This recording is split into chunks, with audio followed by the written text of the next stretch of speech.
Yo, I didn't know there was one season left. I thought we had like two or three more episodes. I'm like, no, dude, we're on episode 11 right now. I'm like, damn, I don't know why. This arc right here, the second part of the season, is going by really fast. And it's like, I don't know if it's because I enjoy it or because I lost track of time. I don't know, but I will definitely give my final thoughts on the last episode that'll come out next week. Nonetheless, it's been an interesting arc, and I do have some things I do want to say about it that I wonder if people will agree on it. Who knows? But without further ado, in this episode, not much really happened. It felt short. It really did feel short after watching it. All I know is that Sheldina called out her sister. Dun dun dun dun!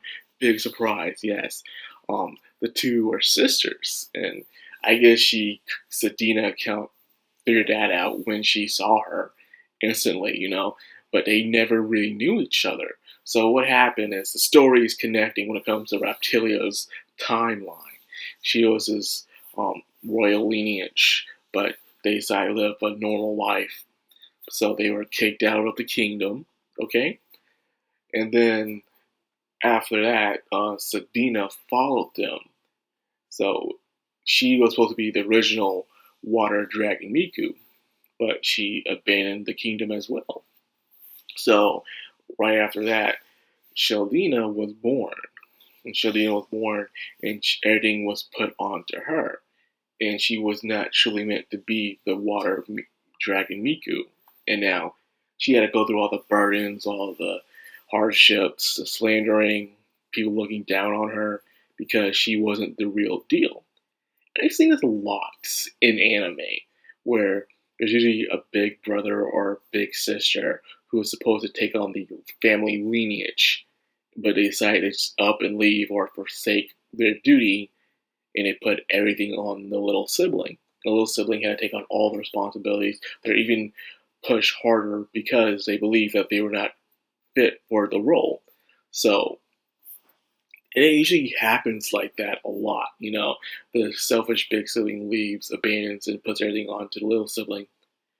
It happens. I think the best one in my memory right now, it has to be High Score Girl. The one about Ono. Ono was always having a strict, busy schedule, this plan, and she was pretty much going around and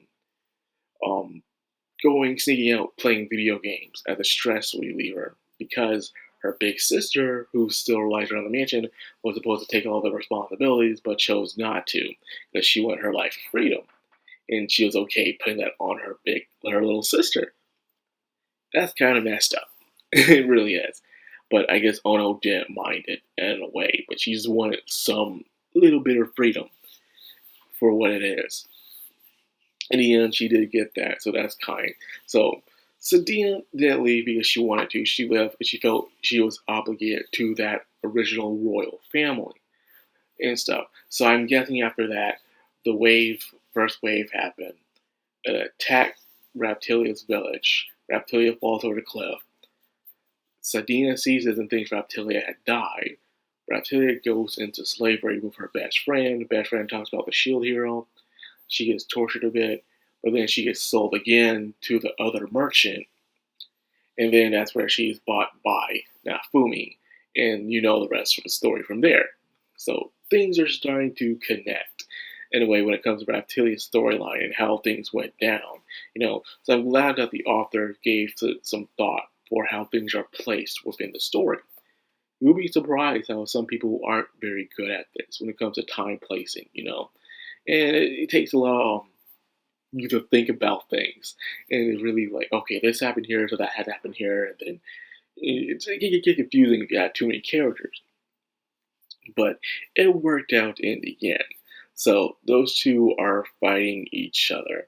But if you can see, Sadina, of course, is the more valuable opponent. She's easily beating her until Sheldina takes on the booster packs. I'm saying she takes on booster packs, and she got this big boost where she was finally able to win, but Sadina didn't seem to mind it.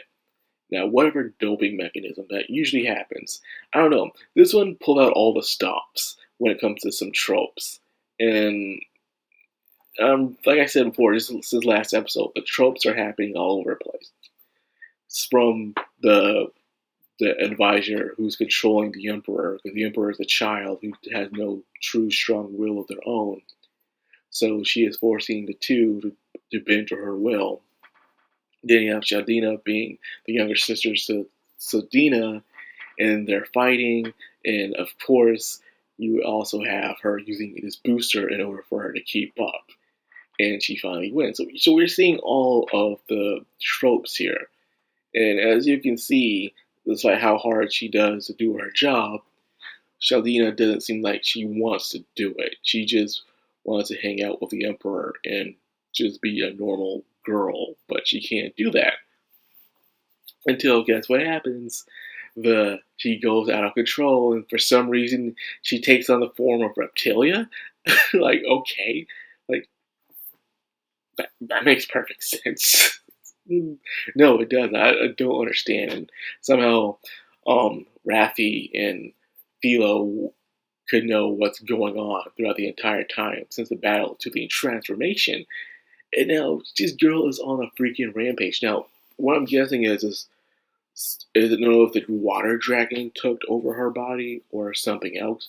Something took over her body as a host. I guess the reason why she turned to Raptilia because Raptilia was trying to use a soul slice.